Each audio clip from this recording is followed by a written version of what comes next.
एक बार गौतम बुद्ध जी कहीं प्रवचन दे रहे थे। अपना प्रवचन खत्म करते हुए उन्होंने आखिरी में कहा, जाओ, समय हाथ से निकला जा रहा है। सभा खत्म होने के बाद उन्होंने अपने प्रिय शिष्य आनंद से कहा, चलो थोड़ी दूर घूम कर आते हैं। आनंद बुद्ध के साथ चल दिए। अभी वह मुख्य द्वार के बिहार तक ही पहुंचे थे, एक किनारे रुककर खड़े हो गए। प्रवचन सुनने आए लोग एक एक करके बाहर निकल रहे थे, इसलिए भीड़ सी हो गई थी।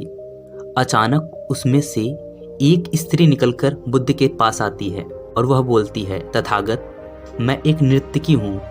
आज नगर में सबसे बड़े सेठ के घर मेरे नृत्य का कार्यक्रम पहले से ही तय था, लेकिन उसके बारे में मैं भूल चुकी थी। आपने कहा समय हाथ से निकला जा रहा है, तो मुझे इस बात की तुरंत याद आ गई। धन्यवाद तथागत। उसके बाद एक डकैत बुद्ध के पास आया। उसने कहा, तथागत, मैं आपसे कोई बात छिपाऊंगा नहीं। मैं भूल गया था कि आज मुझे एक जगह डाका डालने जाना था, कि आज आपका उपदेश सुनते ही मुझे अपनी योजना याद आ गई। बहुत बहुत धन्यवाद। उसके जाने के पश्चात धीरे धीरे चलता हुआ एक बूढ़ा व्यक्ति बुद्ध जी के पास आया। उस बूढ़े व्यक्ति ने कहा, तथागत, जिंदगी भर मैं दुनियावी चीज़ों के पीछे भागता रहा। अब मुझे लगता है कि सारी जिंदगी यूं ही बेकार हो गई। आपकी ये बातें सुनकर आज मेरी आंखें खुल गई।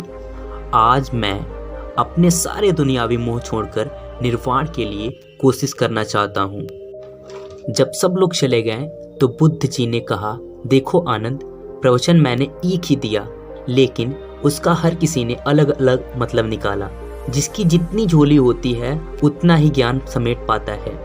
निर्वाण प्राप्ति के लिए भी मन की झोली को उसके लायक होना होता है। इसके लिए मन का शुद्ध होना बहुत जरूरी है।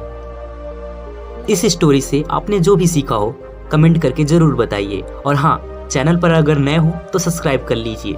मिलते हैं ऐसे ही शानदार स्टोरी के साथ, तब तक के लिए जय हिंद।